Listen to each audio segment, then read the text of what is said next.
Viewers break तो बाद ਤੁਹਾਡਾ ਸਵਾਗਤ ਹੈ। ਹੁਣ ਅਸੀਂ ਈਮੇਲਸ ਤੇ ਮੈਸੇजेस ਪੜਨ ਦਾ ਸਿਲਸਿਲਾ ਸ਼ੁਰੂ ਕਰਦੇ ਹਾਂ। ਇਹ ਈਮੇਲ ਲੰਡਨ ਯੂਕੇ ਤੋਂ ਵੀਰ ਕੁਲਦੀਪ ਸਿੰਘ ਜੀ ਦੀ ਹੈ। ਇਹ ਲਿਖਦੇ ਹਨ, ਵਾਹਿਗੁਰੂ ਜੀ ਕਾ ਖਾਲਸਾ ਵਾਹਿਗੁਰੂ ਜੀ ਕੀ ਫਤਿਹ। ਡਾਕਟਰ ਸਾਹਿਬ, ਮੈਂ ਆਪ ਜੀ ਦਾ ਬਹੁਤ ਧੰਨਵਾਦੀ ਹਾਂ ਕਿ ਆਪ ਜੀ ਨੇ ਮੇਰੀ ਹਰ ਇੱਕ ਈਮੇਲ ਦਰਸ਼ਕਾਂ ਨਾਲ ਸਾਂਝੀ ਕੀਤੀ ਹੈ। ਮੈਂ TV 84 ਦੀ ਔਨ ਸਕਰੀਨ ਤੇ ਆਫ ਸਕਰੀਨ ਟੀਮ ਦਾ ਵੀ ਸ਼ੁਕਰਗੁਜ਼ਾਰ ਹਾਂ ਕਿ ਉਹ ਪੰਥ ਦੀ ਬਹੁਤ ਸੇਵਾ ਕਰਦੇ ਨੇ। ਡਾਕਟਰ ਸਾਹਿਬ, ਪਹਿਲਾਂ ਤਾਂ ਰਾਜੀਵ ਗਾਂਧੀ ਨੂੰ ਸੋਧਣ ਵਾਲੇ 7 ਤਾਮਿਲਾਂ ਨੂੰ ਮੌਤ ਦੀ ਸਜ਼ਾ ਘਟਾ ਕੇ ਉਮਰ ਕੈਦ ਅਤੇ ਘੱਟੋ-ਘੱਟ ਉਮਰ ਕੈਦ ਤੇ ਹੁਣ ਬਰੀ ਕਰ ਦੇਣ ਦੀ ਚੰਗੀ ਗੱਲ ਹੈ, ਕਿਉਂਕਿ ਸਰਕਾਰ ਨੇ ਤਾਮਿਲ ਲੋਕਾਂ ਤੇ ਬਹੁਤ ਜ਼ੁਲਮ ਕੀਤੇ ਹਨ। ਕਿਉਂਕਿ ਭਾਰਤ ਦੀ ਅਖੌਤੀ ਆਜ਼ਾਦੀ ਵੇਲੇ ਉਹ ਭਾਰਤ ਦਾ ਹਿੱਸਾ ਨਹੀਂ ਸੀ ਬਣਨਾ ਚਾਹੁੰਦੇ ਅਤੇ ਤਾਮਿਲਾਂ ਨੇ ਰਾਜੀਵ ਗਾਂਧੀ ਨੂੰ ਝਟਕਾ ਦਿੱਤਾ। ਪਰ ਸਿੱਖਾਂ ਤੇ ਜ਼ੁਲਮ ਕਰਨ ਵਾਲੇ ਮੁੱਖ ਮੰਤਰੀ ਬੇਨਤੇ ਨੂੰ ਸੋਧਣ ਵਾਲੇ ਭਾਈ ਹਵਾਰਾ, ਭਾਈ ਰਾਜਵਾਨੇ ਅਤੇ ਹੋਰ ਵੀਰਾਂ ਨੂੰ ਸਜ਼ਾ ਤਾਂ ਮੁਆਫ ਨਹੀਂ ਕੀਤੀ ਅਤੇ ਸਰਕਾਰ ਇਹਨਾਂ ਨੂੰ ਅੱਤਵਾਦੀ ਕਹਿੰਦੀ ਹੈ।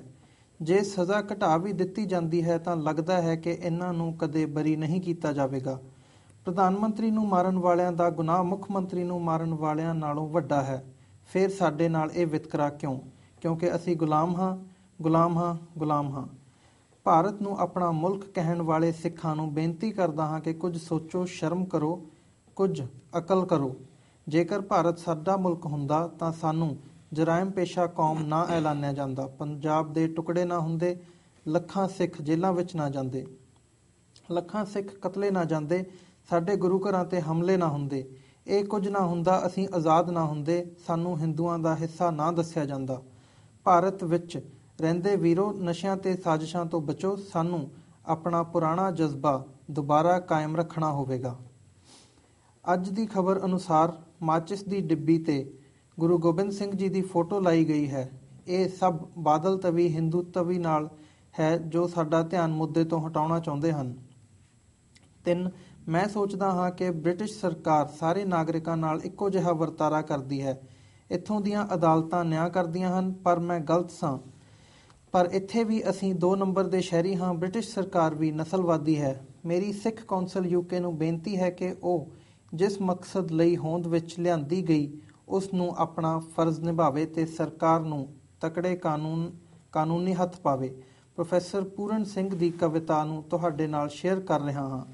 ਪੰਜਾਬ ਦੇ ਗੱਭਰੂ ਮੌਤ ਨੂੰ ਮਖੌਲਾਂ ਕਰਨ, ਮਰਨ ਥਾਈਂ ਨਹੀਂ ਡਰਦੇ, ਪਿਆਰ ਨਾਲ ਕਰਨ ਗੁਲਾਮੀ, ਜਾਨ ਤੱਕ ਆਪਣੀ ਵਾਰ ਦਿੰਦੇ, ਪਰ ਟਹਿ ਨਾ ਮੰਨਣ ਕਿਸੇ ਦੀ, ਖਲੋ ਜਾਣ ਡਾਂਗਾ ਮੋਢੇ ਉੱਤੇ ਉਲਾਰ ਕੇ, ਸੋ ਆਪਣੀ ਟਹਿ ਕਾਇਮ ਰੱਖੋ। ਜੇਕਰ ਮੈਂ ਗਲਤ ਹਾਂ ਤਾਂ ਮੈਨੂੰ ਮਾਫ ਕਰਨਾ। ਖਾਲਿਸਤਾਨ ਜ਼ਿੰਦਾਬਾਦ। ਵਾਹਿਗੁਰੂ ਜੀ ਕਾ ਖਾਲਸਾ, ਵਾਹਿਗੁਰੂ ਜੀ ਕੀ ਫਤਿਹ। ਕੁਲਦੀਪ ਸਿੰਘ। ਹਾਂਜੀ, ਵੀਰ ਕੁਲਦੀਪ ਸਿੰਘ ਜੀ ਦਾ ਬਹੁਤ ਬਹੁਤ ਧੰਨਵਾਦ। ਉਹਨਾਂ ਨੇ ਕਾਫੀ ਅਰਸੇ ਬਾਅਦ ਸਾਨੂੰ ਲਿਖਿਆ। ਉਹ ਅਕਸਰ ਜਦੋਂ ਵੀ ਲਿਖਦੇ ਨੇ ਉਹਨਾਂ ਦੀ ਲਿਖਤ ਭਾਵਪੂਰਤ ਵੀ ਹੁੰਦੀ ਹੈ, ਇਤਿਹਾਸਕ ਹਵਾਲਿਆਂ ਵਾਲੀ ਵੀ ਹੁੰਦੀ ਹੈ ਔਰ ਕਰੰਟ ਸਿਚੁਏਸ਼ਨ ਬਾਰੇ ਬੜੇ ਪੁਖਤਾ ਅੰਦਾਜ਼ ਦੇ ਵਿੱਚ ਉਹਨਾਂ ਦਾ ਐਨਾਲਿਸਿਸ ਹੁੰਦਾ ਹੈ, ਉਹਨਾਂ ਦਾ ਚੋਲਾਤਮਕ ਮੁਲਾਂਕਣ ਹੁੰਦਾ ਹੈ ਸਿਚੁਏਸ਼ਨ ਦਾ। ਉਹਨਾਂ ਨੇ TV 84 ਟੀਮ ਨੂੰ ਮੁਬਾਰਕਬਾਦ ਦਿੱਤੀ ਹੈ, ਸ਼ਲਾਘਾ ਕੀਤੀ, ਅਸੀਂ ਉਹਨਾਂ ਦੇ ਸ਼ੁਕਰਗੁਜ਼ਾਰ ਹੈ। ਉਹਨਾਂ ਨੇ ਤਾਮਿਲਾਂ ਦਾ ਮੁੱਦਾ 7 ਤਾਮਿਲ ਜਿਨ੍ਹਾਂ ਦੀ ਜਿਹੜੀ ਸਜ਼ਾ ਨੂੰ 3 ਦੀ ਨੂੰ ਸੁਪਰੀਮ ਕੋਰਟ ਨੇ ਖਤਮ ਕੀਤਾ ਹੈ, 4 ਦੀ ਪਹਿਲਾਂ ਹੀ ਉਮਰ ਕੈਦ ਸੀ ਔਰ ਤਮਿਲਨਾਡੂ ਸਰਕਾਰ ਨੇ 7 ਦੀ ਰਿਹਾਈ ਦੀ ਗੱਲ ਕੀਤੀ, ਉਸ 'ਤੇ ਉਹਨਾਂ ਨੇ ਵੀ ਖੁਸ਼ੀ ਦਾ ਇਜ਼ਹਾਰ ਕੀਤਾ।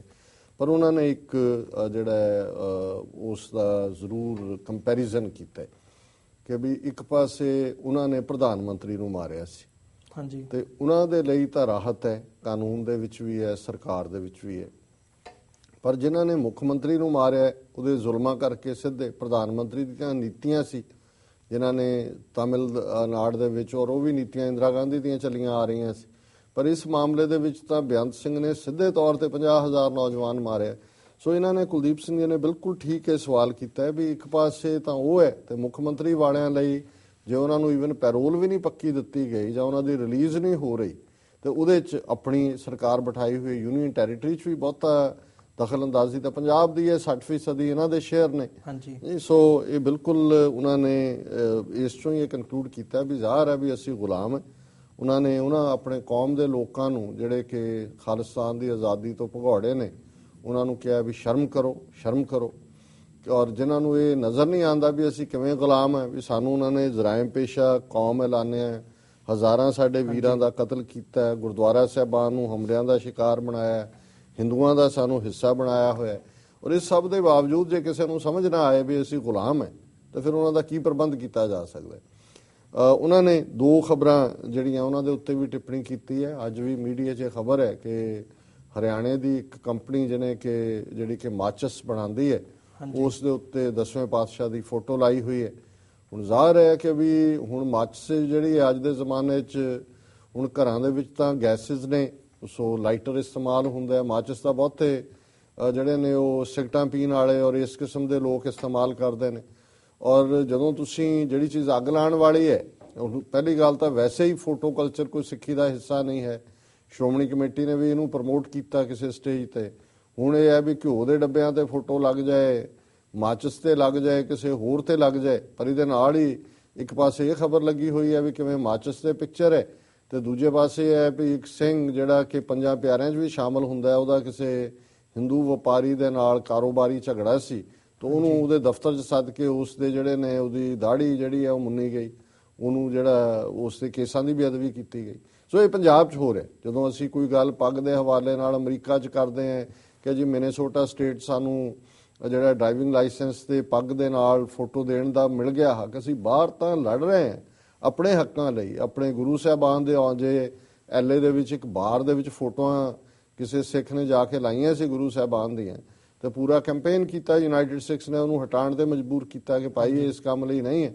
ਪਰ ਹੁਣ ਉਹ ਮਾਚਸ ਦੀਆਂ ਡੱਬੀਆਂ ਹੋਣ, ਕੋ ਹੋਰ ਹੋਏ, ਕਿਸ ਕਿਸਮ ਦਾ ਉੱਥੇ ਅੱਜ ਸਾਡਾ ਇਹ ਸਾਰਾ ਜਿਹੜਾ ਹੈ ਉਹ ਗੁਰੂ ਸਾਹਿਬਾਨ ਦੀ ਸ਼ਖਸੀਅਤ ਨੂੰ ਛੁਟਿਆਣਾ ਇਹਨਾਂ ਦਾ ਮਕਸਦ ਹੈ। ਸੋ ਇਸ ਵੱਲ ਉਹਨਾਂ ਨੇ ਇਸ਼ਾਰਾ ਕੀਤਾ। ਫਿਰ ਉਹਨਾਂ ਨੇ ਆਪਣੀ ਫਰਸਟ੍ਰੇਸ਼ਨ ਈਵਨ ਬ੍ਰਿਟਿਸ਼ ਗਵਰਨਮੈਂਟ ਦੇ ਨਾਲ ਵੀ ਉਹਨਾਂ ਨੇ ਕਿਹਾ ਵੀ ਮੈਂ ਸੋਚਦਾ ਸੀ ਕਿ ਵੀ ਇੱਥੇ ਅਸੀਂ ਪੂਰੇ ਸਾਨੂੰ ਹਕੂਕ ਨੇ, ਪਰ ਜੋ ਉਹਨਾਂ ਦਾ ਰੋਲ ਸਾਹਮਣੇ ਆਇਆ ਉਹ ਬੜਾ ਸ਼ਰਮਿੰਦਗੀ ਵਾਲਾ ਹੈ। ਉਹਨੇ ਸਾਨੂੰ ਇਹ ਅਹਿਸਾਸ ਕਰਵਾਇਆ ਕਿ ਵੀ ਅਸੀਂ ਇੱਥੇ ਵੀ ਸਫ਼ਰ ਕਰ ਰਹੇ ਹਾਂ ਉਸੇ ਹੀ ਨਸਲਵਾਦੀ ਸੋਚ ਤੋਂ। ਔਰ ਉਹਨਾਂ ਨੇ ਸਿੱਖ ਕੌਂਸਲ ਜਿਹੜੀ ਕਿ ਉਹਨਾਂ ਦੀ ਗੁਰਦੁਆਰਿਆਂ ਦੀ ਬਾਡੀ ਹੈ ਉਹਦੇ ਤੋਂ ਆਸ ਕੀਤੀ ਹੈ ਕਿ ਵੀ ਉਹ ਆਪਣਾ ਫਰਜ਼ ਨਿਭਾਏ।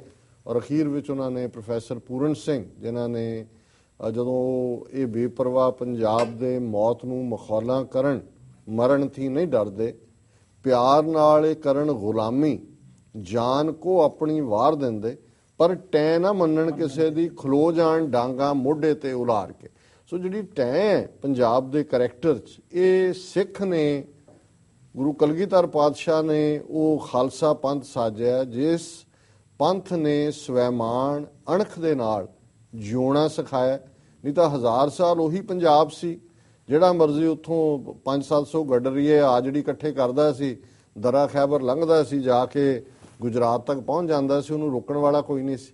ਸੋ ਜਿਹੜੀ ਪੰਜਾਬ ਦੀ ਫਿਜ਼ਾ ਦੇ ਵਿੱਚ ਚੈਲੰਜ ਦੀ ਗੱਲ ਹੈ, ਟੈਂ ਦੀ ਗੱਲ ਹੈ, ਇਹ ਤਾਂ ਗੁਰੂ ਨਾਨਕ ਸਾਹਿਬ ਦੀ ਵਿਚਾਰਧਾਰਾ, ਜਿਹਨੇ ਬਾਬਰ ਨੂੰ ਜਾਬਰ ਕਹਿ ਕੇ ਉਹਨੂੰ ਚੈਲੰਜ ਕੀਤਾ, ਔਰ ਉਹ ਫਿਰ ਉਸ ਧਰਤੀ ਦੇ ਉੱਤੇ ਉਹਦਾ ਖਮੀਰ ਬਦਲਿਆ ਧਰਤੀ ਦਾ। ਉਹ ਬਲਕਾਰ ਯੋਧੇ ਪੈਦਾ ਹੋਏ, ਉਹਨਾਂ ਦੀ ਹਿਸਟਰੀ ਫਿਰ ਹਰੀ ਸਿੰਘ ਨਲੂਆ ਹੋਏ, ਅਕਾਲੀ ਫੂਲਾ ਸਿੰਘ ਹੋਏ, ਸ਼ਾਮ ਸਿੰਘ ਅਟਾਰੀ ਵਾਲਾ ਹੋਏ, ਉਹ ਕਰੈਕਟਰ ਪੈਦਾ ਕੀਤੇ ਕਿ ਵੀ ਸ਼ਾਹ ਮੁਹੰਮਦ ਵਰਗੇ ਪੰਜਾਬੀ ਸਿੰਸੀਅਰ ਜਿਹੜੇ ਇਮਾਨਦਾਰ ਨੇ, ਉਹ ਇਹ ਕਹਿਣ ਤੇ ਮਜਬੂਰ ਹੁੰਦੇ ਨੇ ਕਿ ਸ਼ਾਹ ਮੁਹੰਮਦਾ ਸਿੰਘਾਂ ਨੇ ਗੋਰਿਆਂ ਦੇ ਵਾਂਗ ਨਿੰਬੂਆਂ ਲਹੂ ਨਿਚੋੜ ਸੁੱਟੇ।